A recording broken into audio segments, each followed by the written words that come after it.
Do you want to master piano playing in 3/4 time? Many beginner piano players struggle with playing in 3/4 time because it's less common than 4/4 time, especially with the top 40 music that we have now. Now in this video, I'll help you understand how to play in 3/4 time with a beautiful piece called PJ's Lullaby. Be sure to stay to the end of the video to get a special tip on how to make your playing sound more musical and expressive. If we haven't met, I'm Rosemarie Penner, creative piano teacher and composer at Must Love Music.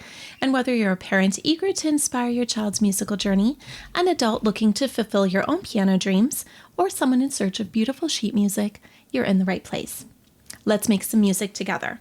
Though, just before we do, if you hear a bird or if you hear walking, we are babysitting a cockatiel.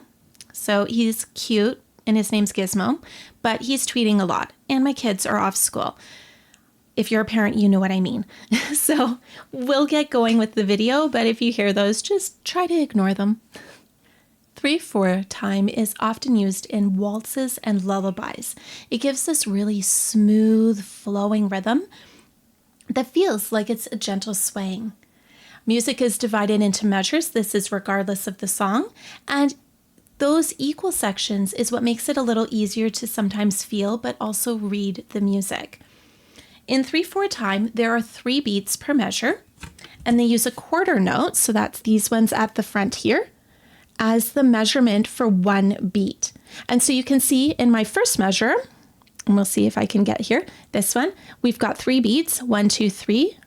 And then the next one, I've got what's called a dotted half note, and that one has 3 beats. Even though measures help us read the music, help us understand the rhythm better, we don't stop playing in between the measures. So that's the tough thing, is unlike a sentence where we use a period at the end or an exclamation mark or a question and then we pause, these measures, they don't actually get us to do that. To start off with, the best way to learn a time signature is actually not necessarily starting with the theory, it's starting with how it feels. So I'm going to play a little bit of PJ's Lullaby. I'm going to sway, and you're going to see it on camera, and I'd like you to sway along with me. This will help you internalize what it sounds like and what it feels like in your body.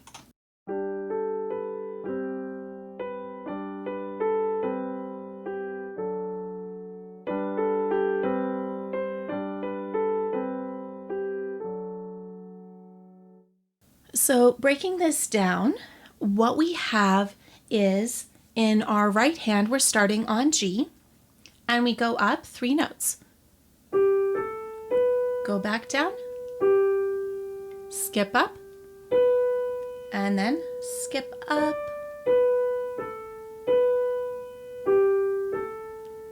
Try it out on your piano.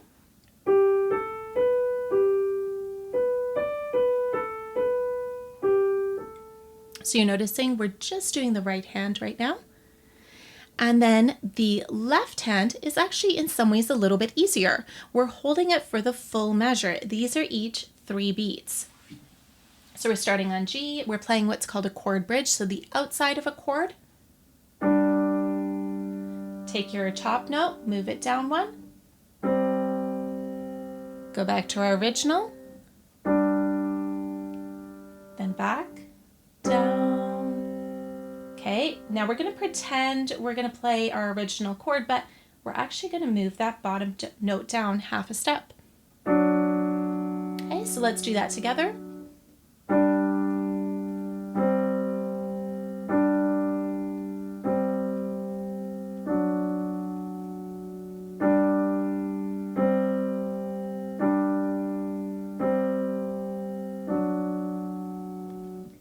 If you watched last week's video on putting things hands together, understand that you want to make sure you've memorized at least one of those. If you're reading off the music, I think you can guess left hand's probably the one to memorize.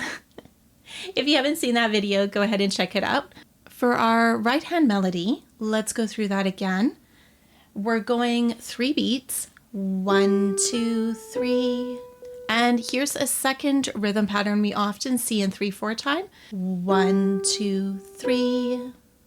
So 1, 2, 3. Now we're back to our ta, ta, ta, or 1, 2, 3. Same rhythm pattern coming up. Then hold. Try that with me.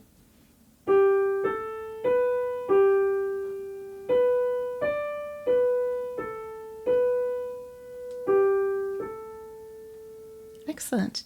Okay, and let's go through it hands together. I'm going to switch so that you're hearing directly from the piano. We're going to go slowly and then we'll play it a little bit faster.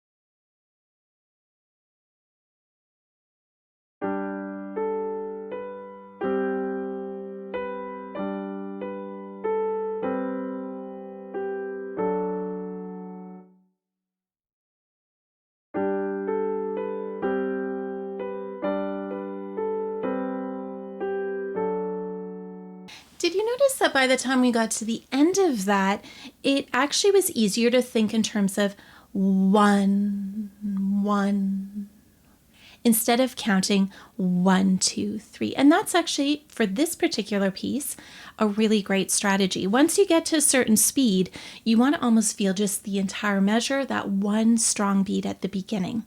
Here's a few musical tips that will help you out. 1, dynamics, or the loudness or softness, make the sound more musical.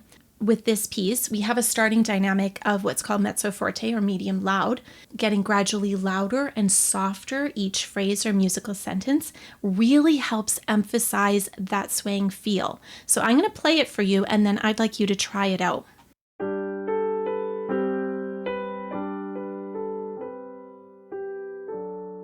That gradually getting louder and softer, in this case, they don't have to be huge, but it can help in terms of hearing that difference. 3/4 time, while not often used, is a beautiful time signature. It's often used in waltzes and lullabies, and swaying as you play PJ's Lullaby or other songs in 3/4 time can help you go beyond just the notes and play it with artistry. Be sure to sign up for my intro sessions. They are starting next week. Very excited. This will help you continue your piano learning. The link is in the description. Whether you're a parent wanting to inspire your child's musical journey or an adult looking to fulfill your own piano dreams, these intro sessions are designed to get you playing and creating music right away from the very first lesson. Now, before you go, I have a question for you. What are some other songs that you know in 3/4 time? Comment below. Thank you so much for watching and happy playing.